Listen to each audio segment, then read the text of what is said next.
If you're not following me on Instagram, please do follow, because we are uploading many behind the scene pictures and videos there. Hit that subscribe button and bell icon so you never miss an update from Neela Bakure Tutorials.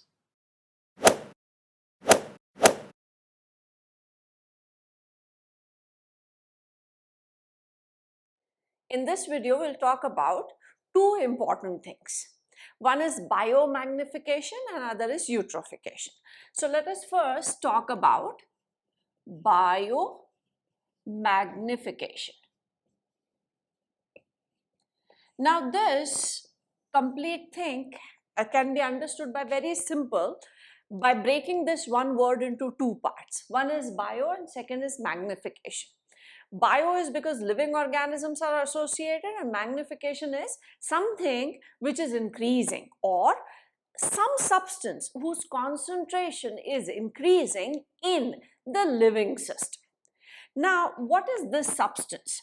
The substances are invariably the substances which are fat soluble. Suppose there is a toxic substance which is water soluble, and that toxic substance enters into a living system, say our body. Then that toxin will get flushed with water because it is water soluble. But if the substance is fat soluble and that toxic substance enters into the living system, once it enters into the living system, it being fat soluble, it dissolves in that fat which is in our body, and we know the fat gets stored. So over a period of time, the concentration of this fat soluble substance is going to increase, not only in the individual but also as you go up the trophic level.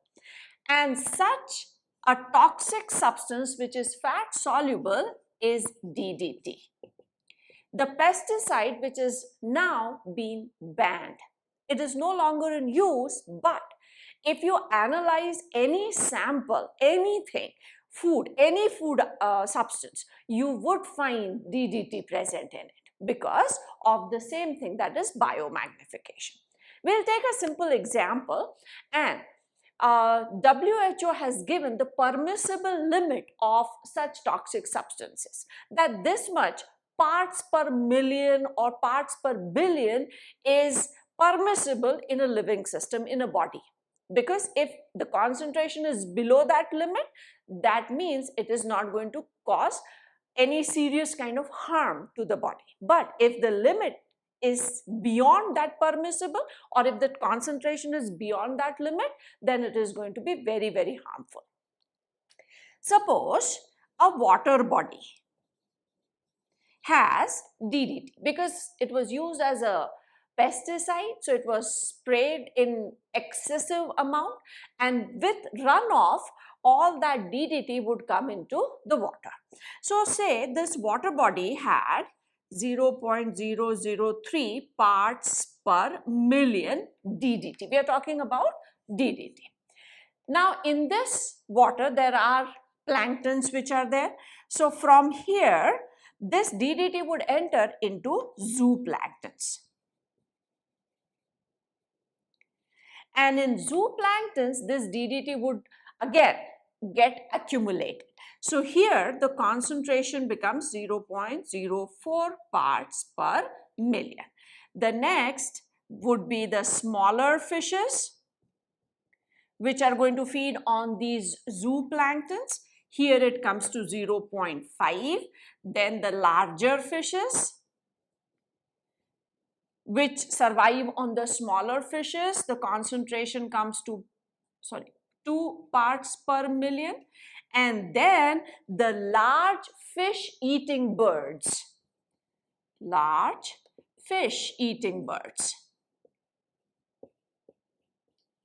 So here the concentration goes up to 25 parts per million. So as you go up the trophic level, the concentration of that particular substance is increasing. And this is what is biomagnification. Here we have taken example of zooplanktons and fishes, but the same thing happens with us also. We also consume water. There are people who take non-vegetarian food, so if they are consuming fishes or poultry or any kind of meat, suppose a goat has taken some grass, and in the grass there is some kind of DDT. So say whatever amount of grass one goat has consumed, all that small amount of DDT has accumulated in the meat of goat. And if you're eating meat, fish, chicken, eggs, then from every source you are also getting little amount of DDT. And where is that DDT going? It is not going anywhere from your body, because it is fat soluble. So because we are at the top of the trophic level, we would have the highest concentration of such substances. And DDT, if you're taking the example of DDT, then we know that it can cause serious damage to soft tissues, vital organs, and it can even damage the fetus. So it is harmful, and there are many such substances which show such kind of magnification. So this is another important term. Next is eutrophication. Eutrophication, if we talk about in simple language, is aging of a lake. As everything gets older and shows some changes, similarly a water body, a lake, would also show changes. So this is natural aging of a lake or water body. Now what happens in a natural process? Suppose this is the water body, and there are living organisms, plants, planktons, animals who are present here. Now when these plants and animals die, we are talking about only the natural process. So plants also have a lifespan, animals also have a lifespan. So after their death, the dead bodies would settle down or would add up to the organic matter. As a result, the sediment would increase. Or in other words, you can say that the lake is going to become shallow.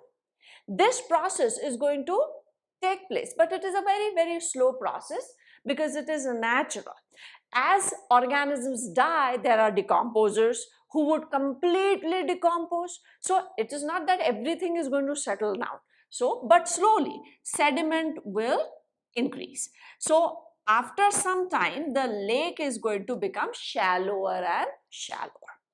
This is a natural process, and it may take hundreds or thousands of years for the lake to completely disappear.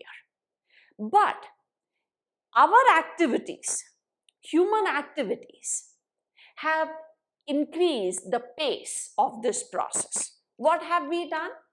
We are artificially adding organic matter. Human activities. We are adding this organic matter. And if we are adding organic matter, that means this sedimentation rate is going to be very fast. So the lake is going to become shallower at a faster pace. So this process now will be termed as accelerated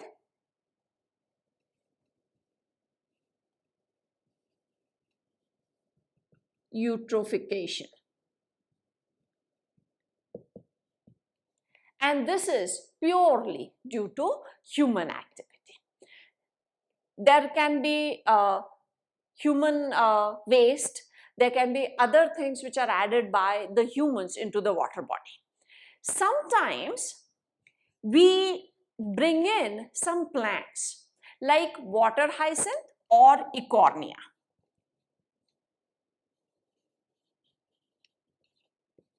That is water hyacinth. It's an exotic plant.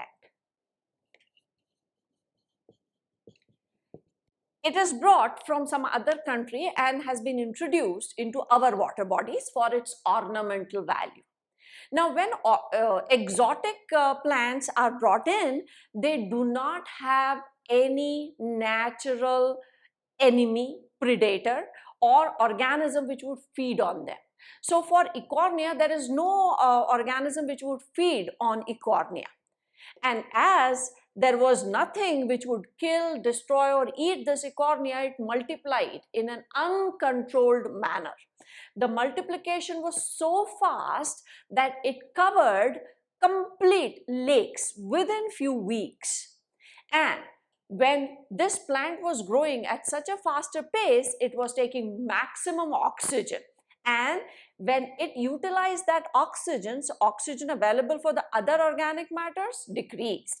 And that also resulted into algal bloom, and animals died. When these animals, plants died, it resulted into eutrophication. So all these things are linked. And this Ecornia is commonly known as terror of Bengal.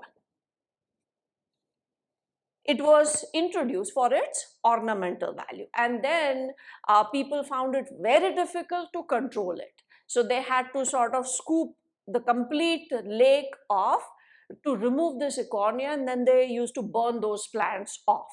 But algal bloom, eutrophication, all these things are related things, and ultimately they destroy the water bodies, because the other organisms which are living in the same water bodies would not get sufficient oxygen, and the same things would take place. So eutrophication is natural process, but it increases, or its pace increases, because of human activities. And these human activities can also be termed as some cultural thing. It's nothing to do with the cultural activity kind of, but it is also known as cultural or accelerated eutrophication. So all these important terms are related with water pollution. In the next video, we'll take a few more important things.